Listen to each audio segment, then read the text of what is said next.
कबीर साहब ने कही, ये बात बड़ी है अटपटी, झटपट लखे न कोई, जो मन की खटपट मिटे तो चटपट दर्शन हो। बात अटपटी है ये, सोचोगे जाहिर में क्या कह दिया गुरु ने, क्या कह दिया। एक फकीर था, मुसलमान फकीर, गलियों में मस्ती में बोलता जाता है,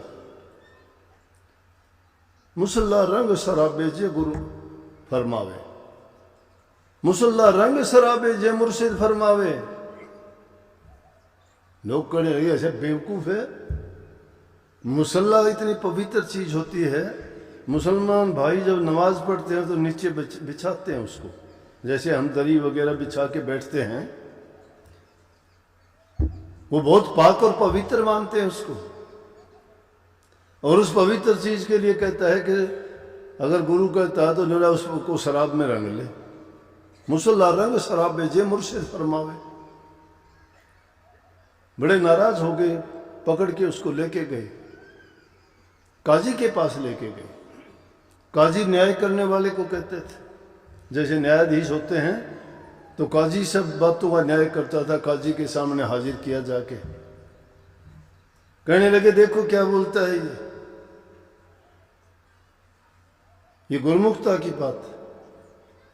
बोला जी मैंने तो गलत तो कुछ कहा नहीं। बोला और इससे ज्यादा क्या गलत कहेगा।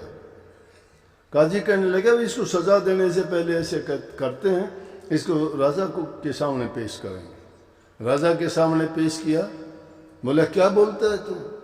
कहने लगे जी ये गलियों में जो है ऐसी बात बोलता है जो हमारे इस्लाम धर्म के बिल्कुल खिलाफ है, तो इन्हें हमारी, इसको तो बड़ी से बड़ी सजा देनी चाहिए।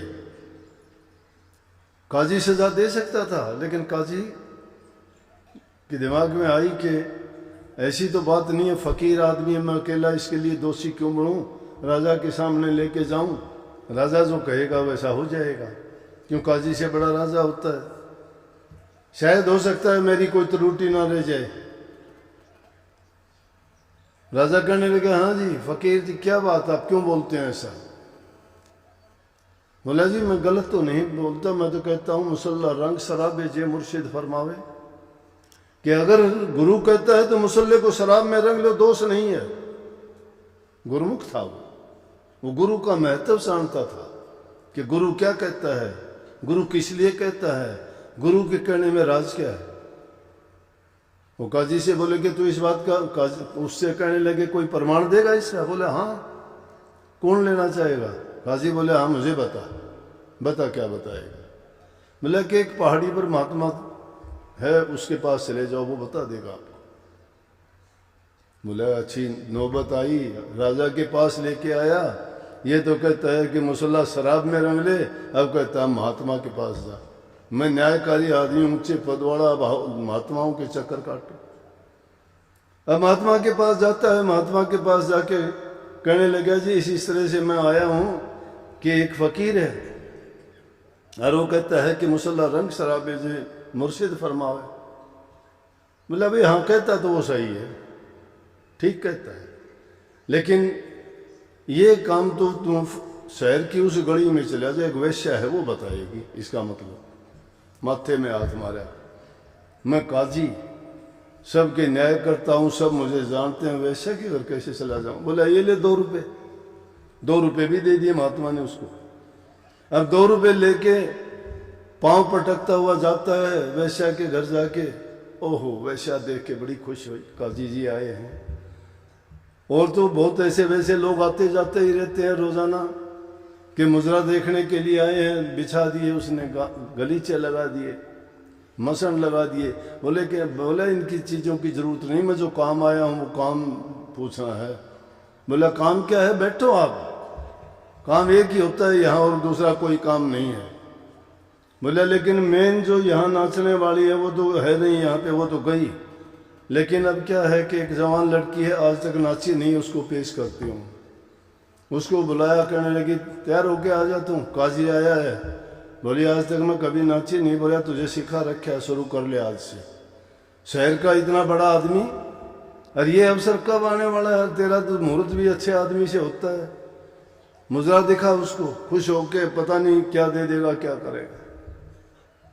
वो बेचारी शुरुआत थी, बड़े संकोच से आके खड़ी होगी काजी के सामने। काजी ने उसको देखा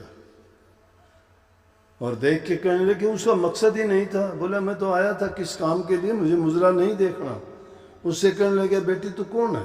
उसकी भावना बुरी नहीं थी। काजी को इस काम गलत काम के लिए नहीं गया, मुजरा देखने के लिए नहीं गया, कोई मनोरंजन के लिए नहीं गया। वो तो जानना चाहता था उस फकीर की बात को। कहने लगे मैं तो एक बात पूछने के लिए आया था, लेकिन तू बता बेटी इस जवान उम्र में तू कहाँ आके इसको फंसी है। वो रोने लगी कि मेरा आज पहला दिन है। बोले कि रो ना, तो मुझे बता कौन है, तू कहाँ की है। उसने कहा मैं तो फलाने शहर की हूँ। वो शहर काजी का था। काजी के कान खड़े हो गए, बेटी किसके कौन सी गली में। बोले मैं उस गली की रहने वाली थी। ऐसी क्या नौबत आई तुम्हें, ऐसी जगह में आई। बोले छोटी उम्र थी मेरी, हमारे गांव में डाका पड़ा था, डाकुओं ने मुझे उठा लिया, छोटी सी थी, और ले आके उसने वैश्या के यहाँ बेच दिया। अब मैं 15-16 साल की होगी। बोले तुम्हारा घर कहाँ है। वो मोहल्ला काजी का ही था। बोला घर तुम्हारा। बोला हमारा घर। वो तेरे पिताजी कौन थे। बोला शहर के बहुत बड़े आदमी थे, काजी थे वो, मुझे ये तो याद नहीं था कौन। अब था वही काजी। ये बात उस काजी ने सुनी, रोने लग गया। बोला वाह जी वाह फकीर, क्या कहना तुम्हारा, किस तरह से क्या काम करते हो। मेरी 12-14 साल पहले खोई लड़की आज मुझे मिलवा दी। उसको पैसे दे के और उसको वापस घर ले आया, और घर ले आके बता दिया। उस फकीर ने कहा नौला, हाँ वो मिल गई, फकीर से कह गया, बोला कि आपने बड़ा उपकार किया, मुझे सही जगह भेज दिया। मेरे इतने साल कोई लड़की, मन तो सोचा था ये 2 रुपये दे के और मुझे किस जगह पर भेज रहा है महात्मा। महात्माओं तुम्हारी महिमा बड़ी अलग है, जुदा। धन्य हो गया मैं आपके दर्शन करके, आपकी बात को सुन के। और क्या पता वो मेरे लिए ही उसने ऐसा।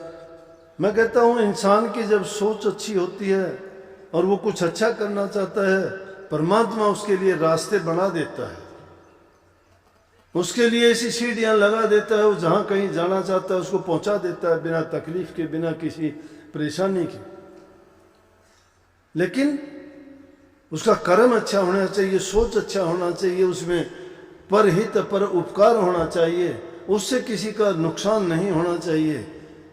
किसी न किसी रूप में किसी का अगर हित होता है तो प्रभु उसकी सहायता करता है। इसलिए कहीं ने परमात्मा उनकी मदद करता है जो अपनी मदद खुद करते हैं। जो दूसरों के सहारे बैठ जाते हैं, परमात्मा क्या करेगा उसका। आप शिकायत करते हो, बुरी आदतें तो त्यागते नहीं, फिर जाके कहते हो मेरा ये नहीं होता, मेरा वो नहीं होता, मेरा ये करो वो करो। जाके और कहने लगा उस फकीर से कह देना कि ये जो है कलमा पूरा पढ़े, अधूरा है ये कलमा, पूरा अब पढ़ के बताएगा तुझे क्या था।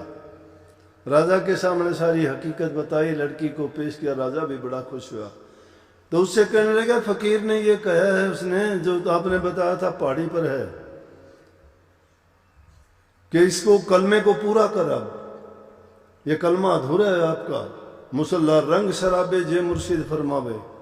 कहने लगा मैंने ये पूरा कर दूंगा, ये था पूरा मुसल्ला रंग शराबे जे मुर्शिद फरमावे, क्योंकि वो है वाकिफकार कदमीर, वो गलती नहीं खावे। वो वाकिफकार है गुरु, जानकार है, वो गलती नहीं खाता है, गलती हम खाते हैं, क्योंकि हम अपने स्वार्थ से बात करते हैं, क्योंकि हमारे दिल में कपट है। जिस इंसान के दिल में कपट होगा दूसरे को अच्छा कैसे सोच सकता है। इसलिए घट कपट दूर जब कर देता है इंसान, सच्चाई उसको नजर आती है। गुरु को तो एक पल के लिए याद भी नहीं रखते। इंसान बहकता कब है, जब गुरु के ज्ञान को, गुरु के सिद्धांत को, गुरु के नियमों को, गुरु की मर्यादाओं को भूल जाता है। गुरु ने जो मर्यादाएं हमारे लिए बांधी हैं, नेम जो हमें हमारे लिए करवाए हैं, अगर वो याद रखे, तो मैं कहता हूं कभी नहीं भटकता। अरे प्रकृति ने जिसके लिए जो चीजें बनाई हैं, क्या वो उनसे पशु जीव जंतु जानवर भी नहीं भटकते? शेर को कभी घास खाते हुए देखा है क्या? नहीं खाता, प्रकृति ने नहीं बनाया। लेकिन इंसान तो सब कुछ कर लेता है, ये नहीं छोड़ता, दूसरे जीव को नहीं छोड़ता। ऐसे ऐसे इंसान को भी खा जाते होंगे, मैंने सुनी ऐसी बातें।